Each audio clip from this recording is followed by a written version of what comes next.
lặp lại cái này.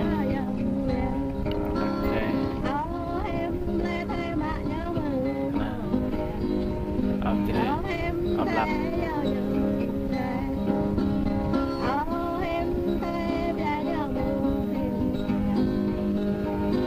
một kẹp ở đây mà không đấy.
Tà Thái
lên mà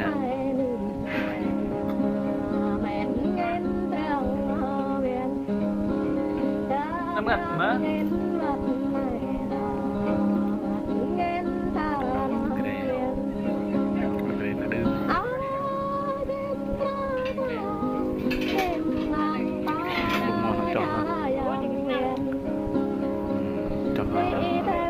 xí má này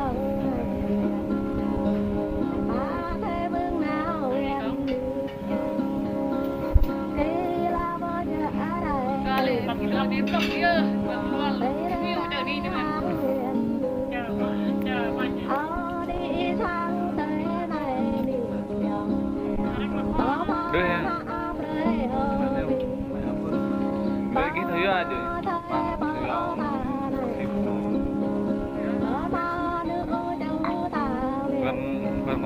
với bà Hoàng Lê ôn người hào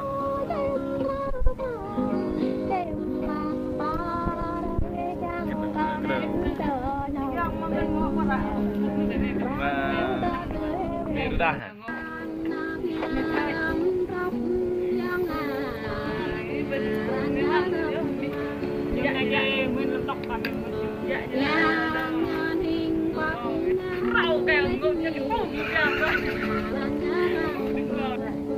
cà hoa lên cà hoa mười vào lá cà hoa thôi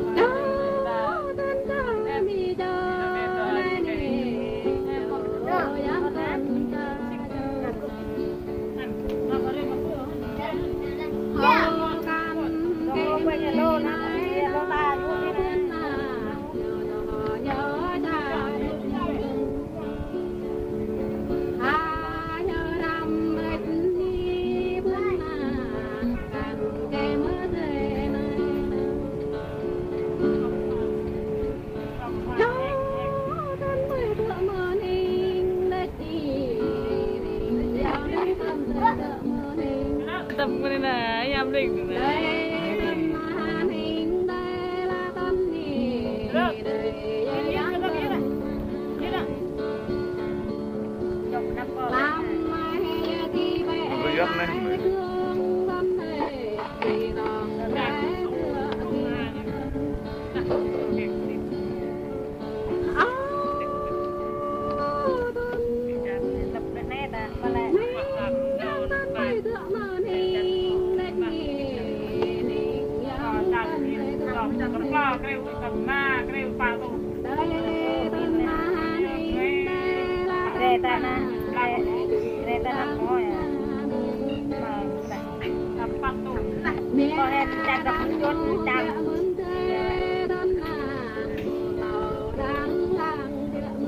nhặt thằng lại lên cái này bên đấy thái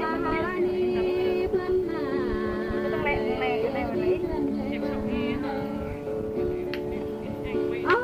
mố nạ cho cái này chăng mình đi ăn bê còn làm lại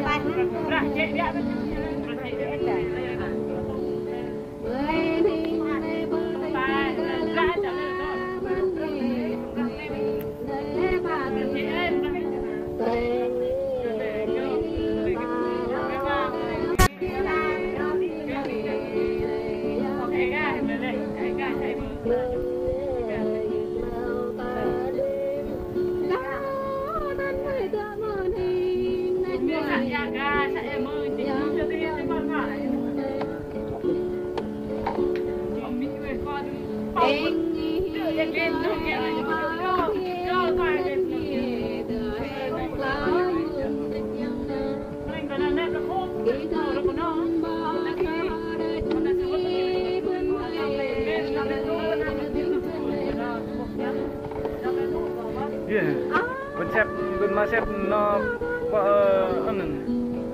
để nó đủ một cái tập lót nhớ về lẹ ôi sầm nha đấy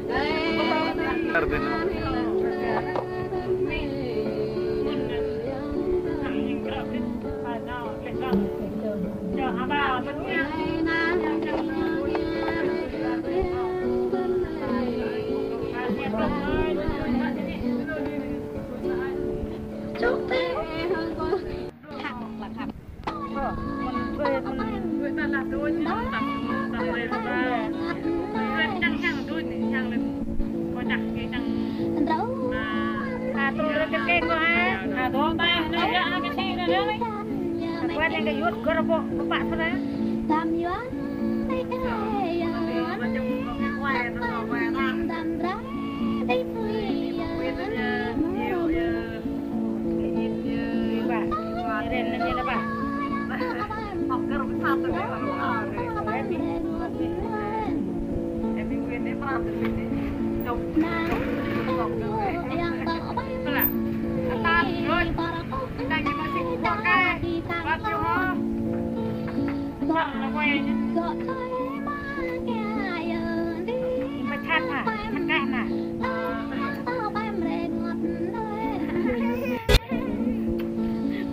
mình mong sắp rồi à mình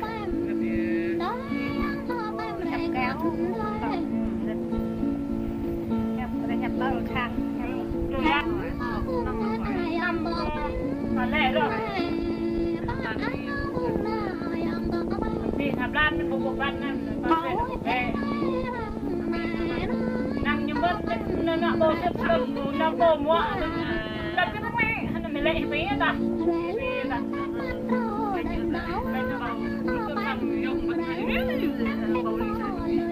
nhanh ra trong đây nó vấn đề là giang nó nghe là ngạn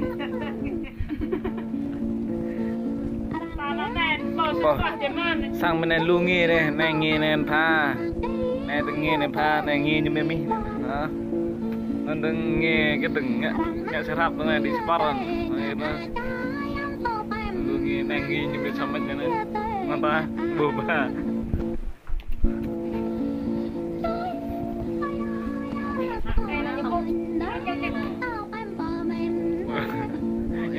đó bên gul bên nít cái mua nhát về rồi nhá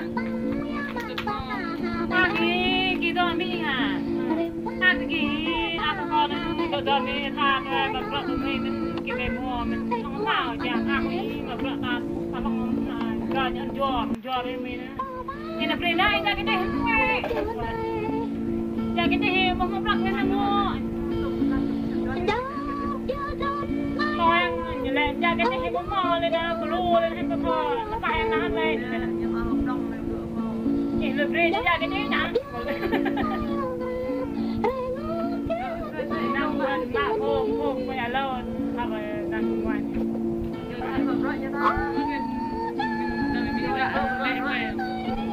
lấy cái thà ba mình đợi mình cái gì mình cái về mua mình về nãy ra cái gì nữa mà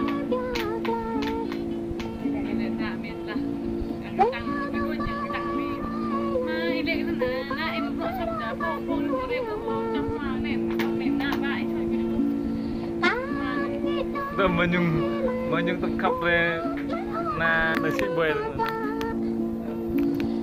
à ba về thôi làm gì mà đang ăn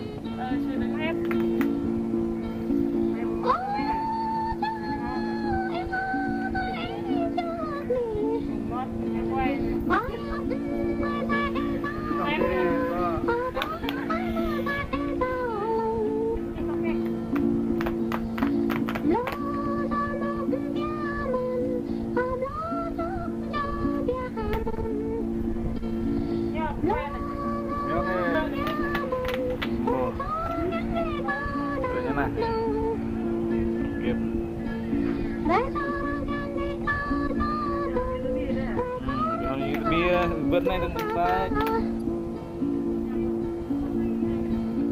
jangan sampai phim ta sampai phim kết rồi vào lên đấy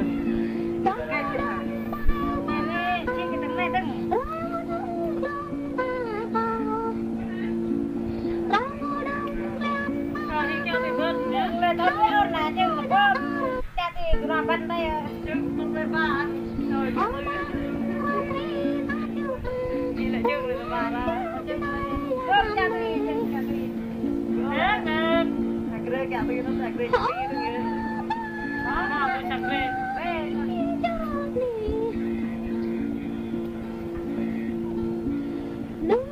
Khỏe không? Cả chú đi này nha. Khỏe là. Này.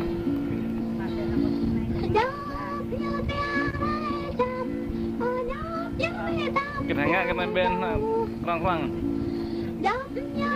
Đây bắt nhỉ? Kêu ra kêu. Khỏe mà đây.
Karang en pam no karang en đụng kinh đụng hay tới chân đụng hay lắc coi em đụng kinh đụng hay còn như này là có Cái nào là cắt. Cái nào đó ngăn quen. Cái tí. bây giờ nhạo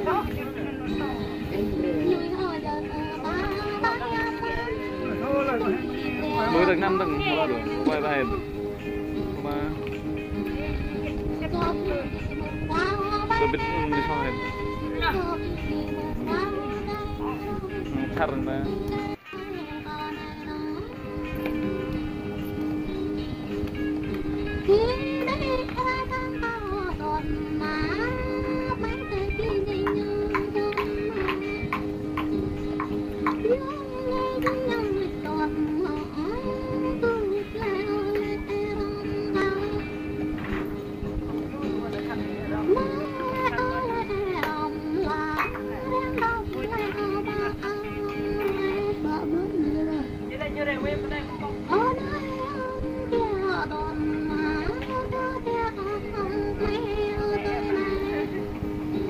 Nak pohon naen ya kan.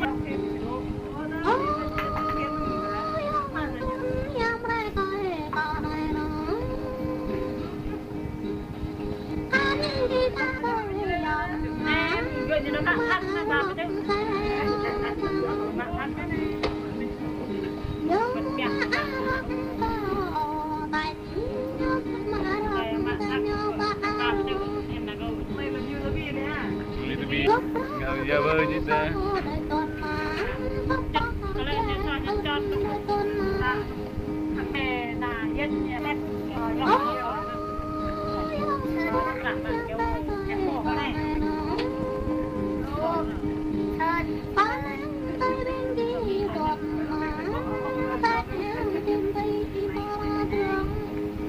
Hoặc là chỉ lên mẹ ở đây tao đi với chân thôi mẹ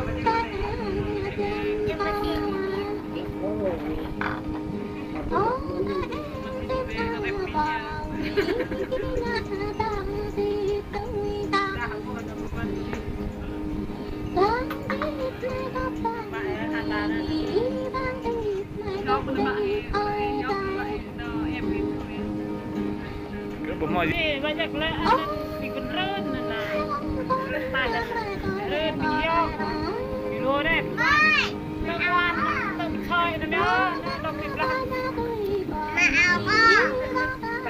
yang tao ca con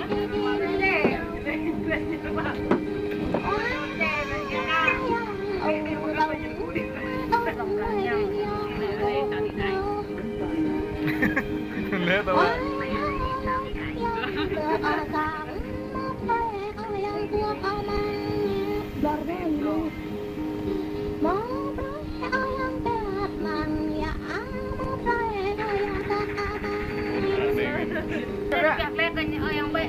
Bê cây. Bệ lại như nhựa. Sama mak jangan. Các lek nó đang bành bệ nọt.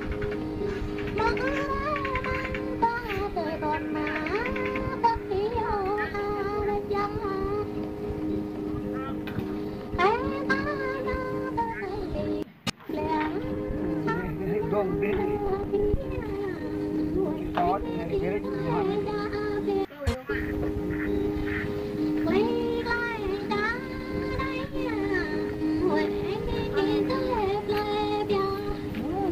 Khóc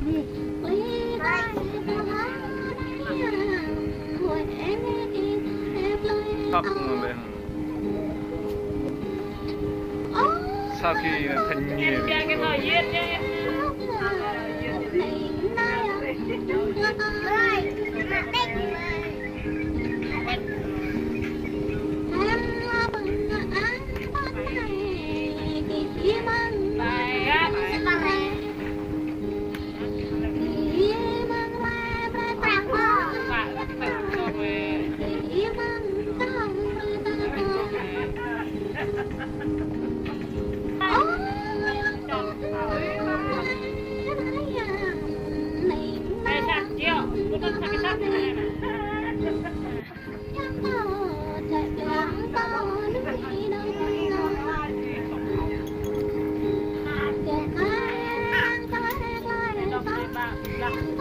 Dạ cái mình yên bái ở đâu quan mình thấy đông là long hai thấy cả nó coi thấy cả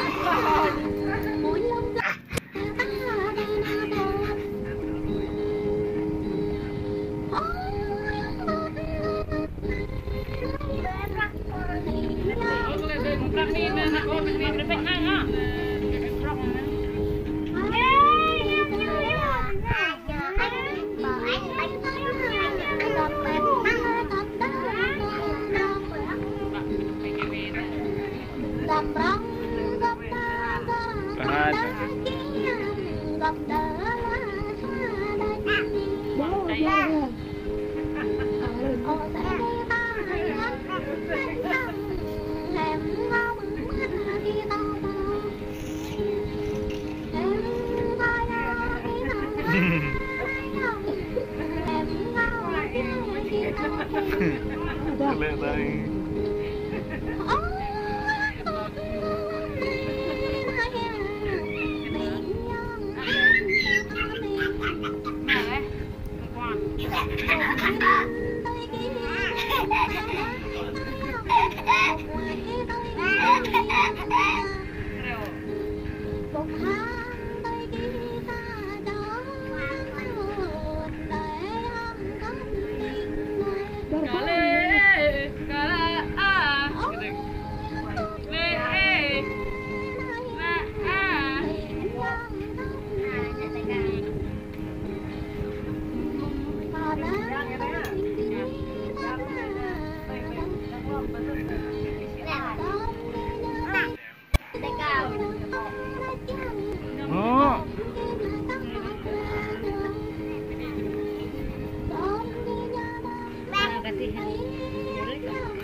học này chọn đi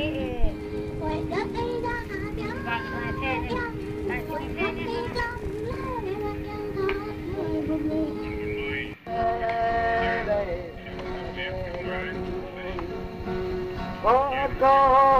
về nữa ấy có con làm con có tình có to là con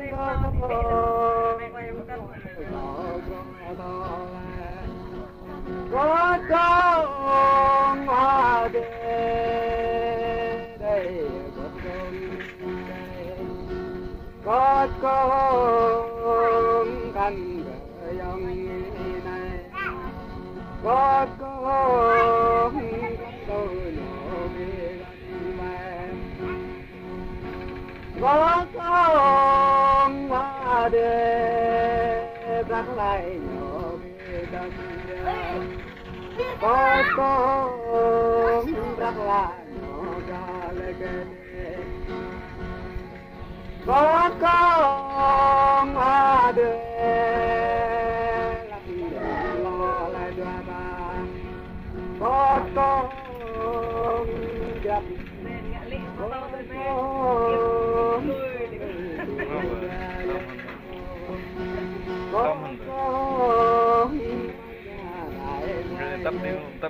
tập đi về thăm nghiệp con bằng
lấy thế ta nó tô rắc lẽ nó vui lẽ có phải biết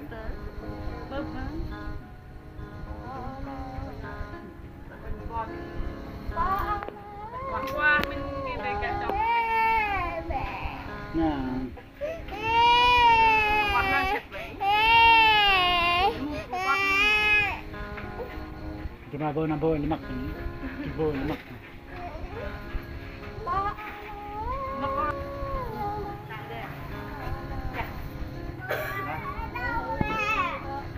nó tô rắc lên nó rắc gì à mẹ nó gợi như để to xe đấy mình đã không lên con mình đó bác thì lên này cái la lên này nè vào tôi chỉ là nó ngân mà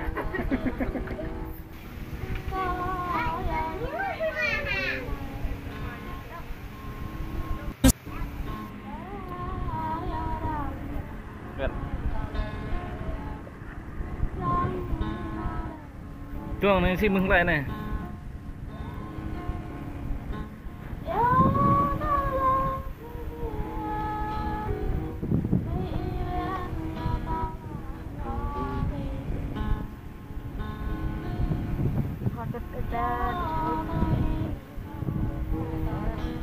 về một mình mì về ta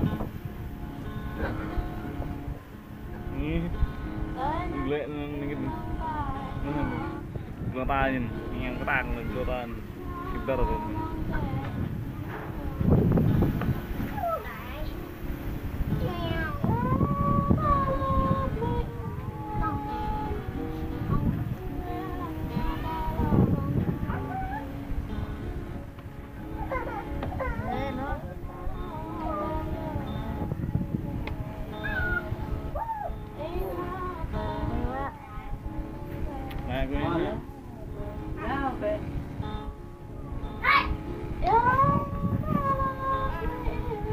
Queen hai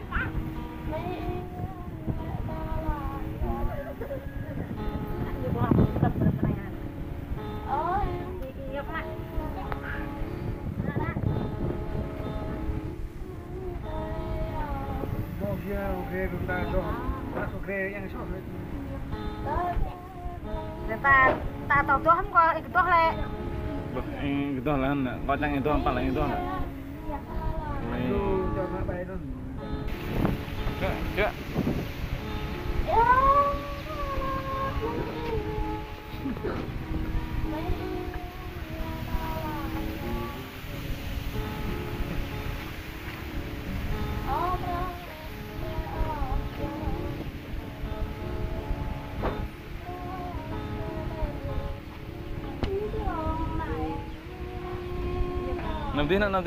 nanti nak makan nak.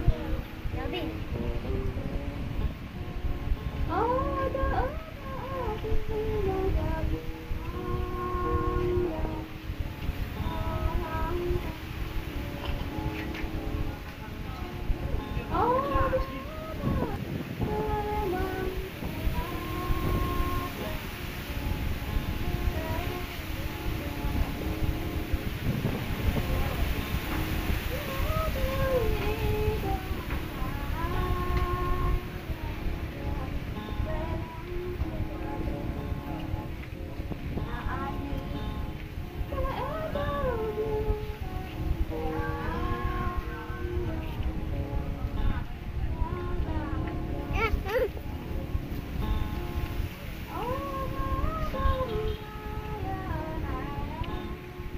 Kak.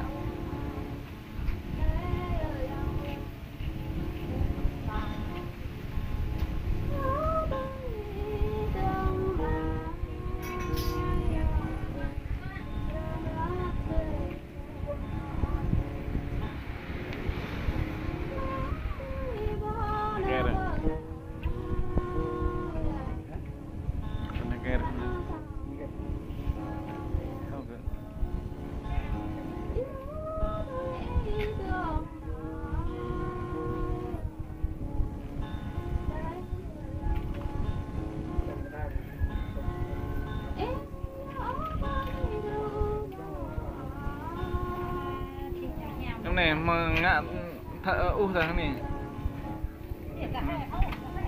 gua này rep lên này gue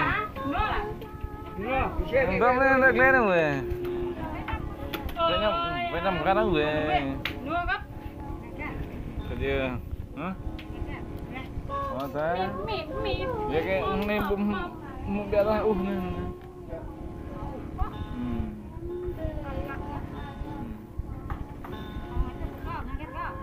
quen mới này ý có quen mới này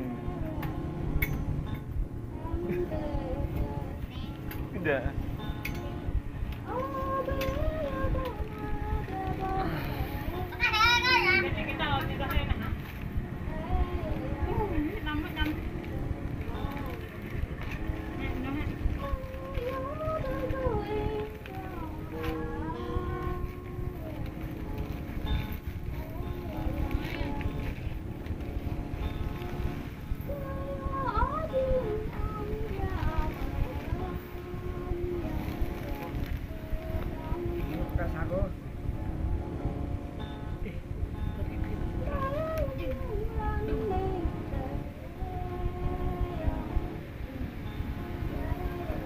video con má nó thò là nhầm đường mà mẹ ơi như thon rực rực như này này ơi mà luôn này nè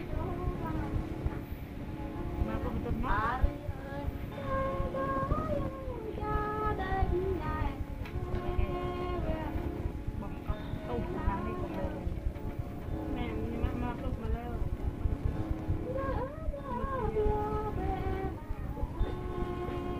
có lại cái nam họ còn đòn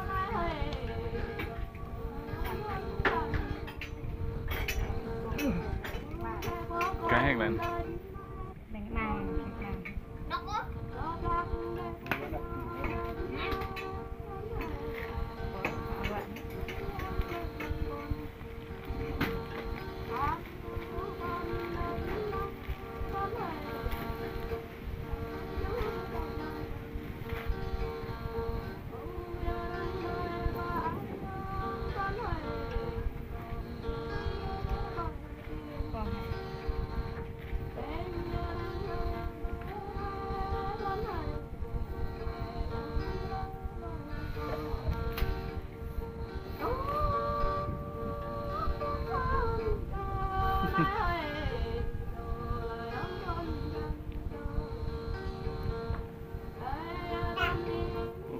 bột gỡ